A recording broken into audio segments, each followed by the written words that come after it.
To those of us who are old enough, raise your hand if you remember exactly where you were and what you were doing on September 11, 2001. I'm sure we all do. It's etched in our memories. Well, the same is true for all Norwegians when we think of July 22nd, 2011. That was today. Then 32-year-old Anders Behring Breivik blew up the government center in Oslo, got away, and drove the 20 miles to the island of Utøya, which is an idyllic, heart-shaped island about the size of 5 football fields. And disguised as a police officer, Breivik even got help to load and unload his heavy case full of weapons and ammunition onto the small ferry boat that would take him to the island. His plan was to shoot and kill all the members participating at the Labour Party's Youth League summer camp.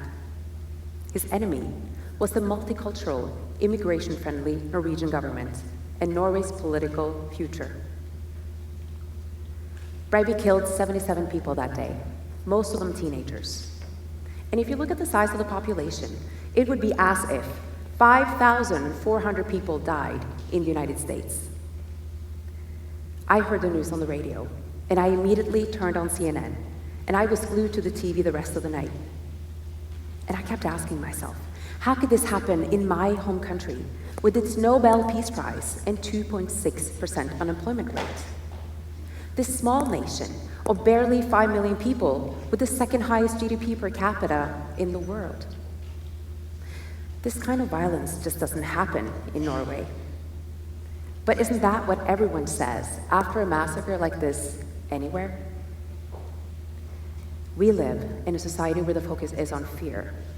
Watch any news channel, and the conversation is always, what do we need to be afraid of? And whose fault is it? I'm not going to add to that fear. And I'm not going to point my finger and allocate blame. Fear and blame do not serve us. Instead of letting fear define us, we need to look beyond the symptoms and deeper into what's causing the disease. Before Breivik's massacre in 2011, mass shootings happened every 200 days in the United States. Since, there's a rampage killing every 64 days. Not all of these are lone wolf killers, but that doesn't matter, because many of the warning signs are similar. And what I've learned from my research and from working closely with a former FBI profiler is that we can spot these killers in the making, even if they have no criminal records. And I'm hopeful that we can stop them before it's too late. I also discovered that none of these killers were born killers, and it doesn't matter if they live in Norway or anywhere else. And as I dug into Breivik's past, I realized that his wasn't that different from mine. Breivik and I grew up in the same environment. We lived a 20-minute drive from each other. And although I didn't know him personally, the more I studied him, the deeper a connection I felt with the child and teenager Breivik used to be. So why did he become a mass killer when I became a loving mother who wrote a book about his atrocious crime? In an attempt to shed some light on Breivik's and all lone wolves' motivations, I'm going to tell you a story, my story. I grew up in a perfectly normal, middle-class Norwegian family. My parents are well-educated and had good jobs. I had everything I needed, except for one thing. I grew up not knowing that I had value as an individual. And I say this without judgment because my parents are good people and they raised me as well as they could with what they knew. As a child, I learned that the only thing that mattered was to be part of the group and not stand out. I just wanted to fit in and be just like the others. And from time to time, I experienced bullying and exclusion. And I never felt I belonged, I just pretended I did. Breivik wrote at length about this stifling part of the Norwegian culture in which acceptance by the group means survival, and being different is frowned upon. He believed very strongly that anyone in Norway trying to excel a bit too hard was denigrated. Jesper Juul, the Danish family therapist, said that a child whose integrity is violated doesn't stop loving his parents. He stops loving himself. Our integrity is violated by beliefs that go against our inner truth. Beliefs that say, I'm worthless. I don't deserve to be loved. I will never be enough. Breivik and I have this conditioning in common. And when we human beings don't love ourselves, we feel shame. Shame for not being good enough and for not being accepted by our societies. We feel insignificant and powerless. Shame and the consequences it can lead to is an epidemic in all of our cultures, not only in Norway. It survives because it's unspeakable. We have all been conditioned by our parents and societies.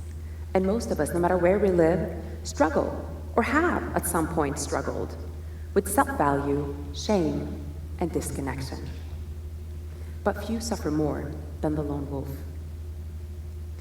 Dr. Brené Brown, the famous researcher, says that shame is deeply correlated with addiction, depression, suicide, bullying, and violence.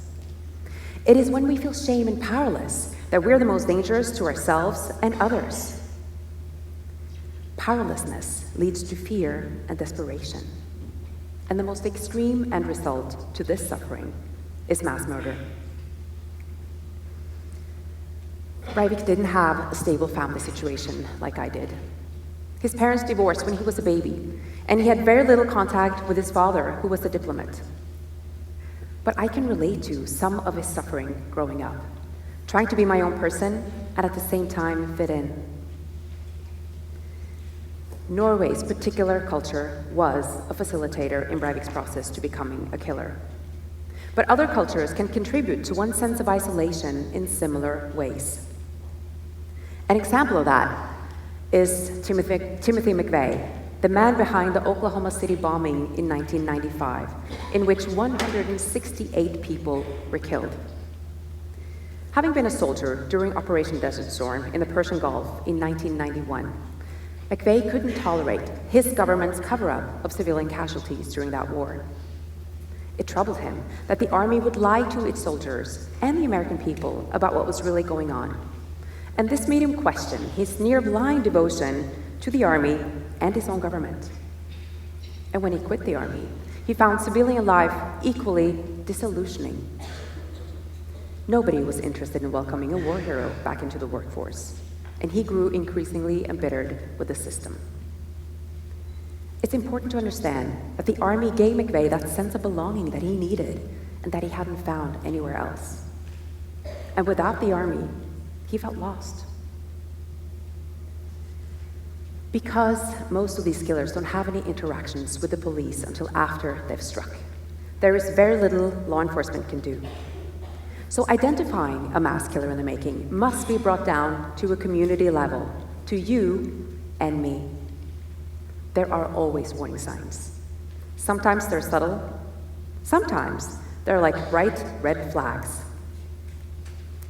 Breivik was flagged for stockpiling fertilizer, a common bomb-making ingredient, but nothing was done. Had law enforcement looked into his case, they would have found a suspicious behavioral pattern if they knew what to look for. And Breivik would have been revealed as a threat.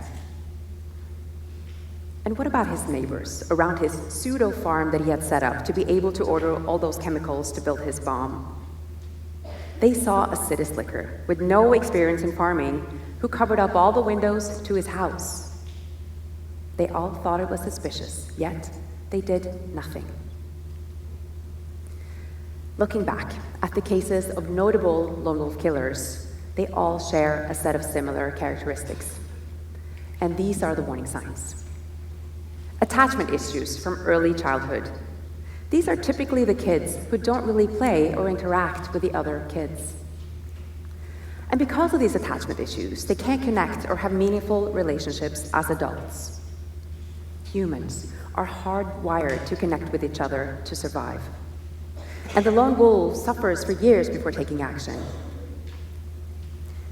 Since they can't connect to other people, they instead connect with an ideology, as if it were a person.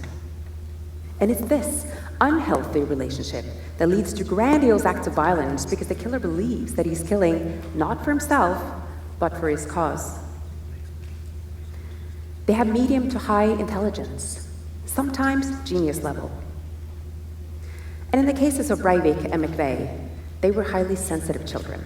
They experienced not only isolation, but also reported being the victims of bullying. Now, this bullying may not have been very serious or long-lasting, but it set up a system of perceived injustice that they felt they must rectify. Has anyone heard of dandelion children here? Please raise your hand.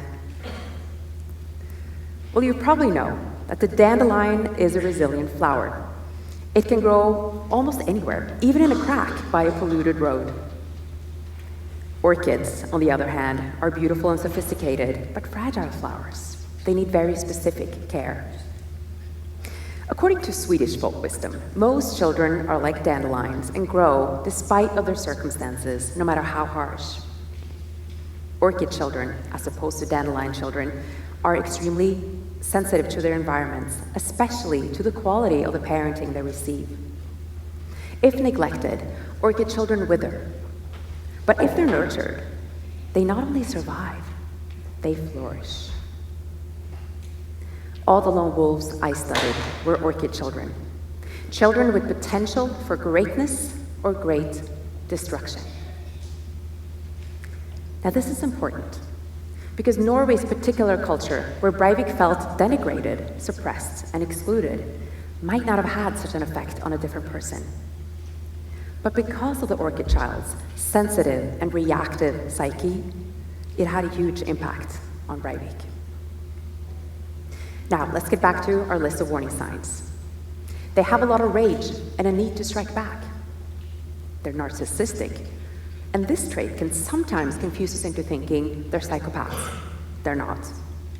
The lone wolves don't lack empathy. They overcare about themselves because they think no one else does.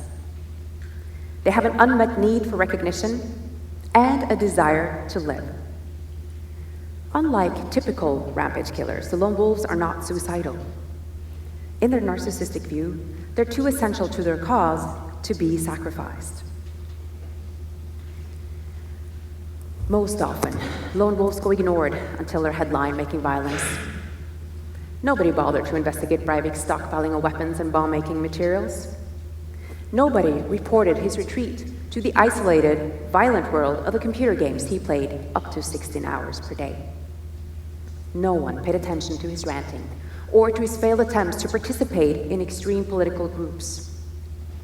And as is the case with all of these lone wolves, nobody in their lives feels that they matter enough to be dangerous. And so the way they get others to acknowledge their existence is through these violent acts. Spreading the knowledge about these warning signs and being more aware of our surroundings and the people in it is not only possible, it's vitally necessary. The lone wolf is one of us. He's your neighbor, classmate, friend, brother, or son. Simon Sinek said at a TED Talk in 2014 that if you get the environment right, every single one of us has the capacity to do remarkable things. So let's include the outliers into our circle of safety, that circle of trust and cooperation, and give them a sense of belonging. And I'm saying this with a lot of humility, because out of all the mistakes that I made in my life, the ones I regret the most are situations where I failed to be kind, to show empathy. Those moments when another person was alone and suffering right in front of me, and I responded by doing nothing or not enough. How many of you have, at some point, perhaps in school, chosen to be liked over defending someone who needed being defended? Or maybe you didn't include someone out of fear that you would be excluded. Bullying is not only about what is said and done to a person, it's also about what you don't do. We need to find the courage to really be there for one another, because no one can go the distance alone. Margaret Mead once said, "Never doubt that a small group of thoughtful, committed citizens can change the world. Indeed, It's the only thing that ever has. So on the back of these words of wisdom, I'd like to end my talk with 3 calls for action. Number 1, we need to be more aware of the people around us, to care a little more. Number 2, when we notice some of the lone wolf characteristics in someone, do something about it. Talk to someone. Reach out. Law enforcement needs our help to identify potential mass killers. And I'm not talking about a witch hunt, but about taking the time to notice what's going on in your immediate environment. And that leads me to number 3. We need to be kinder to people who are different, even the outliers who don't fit in. Include them, and let's stop the bullying, especially now with the cyberbullying and public shaming going on. Bullying in any form is unacceptable, yet it happens everywhere.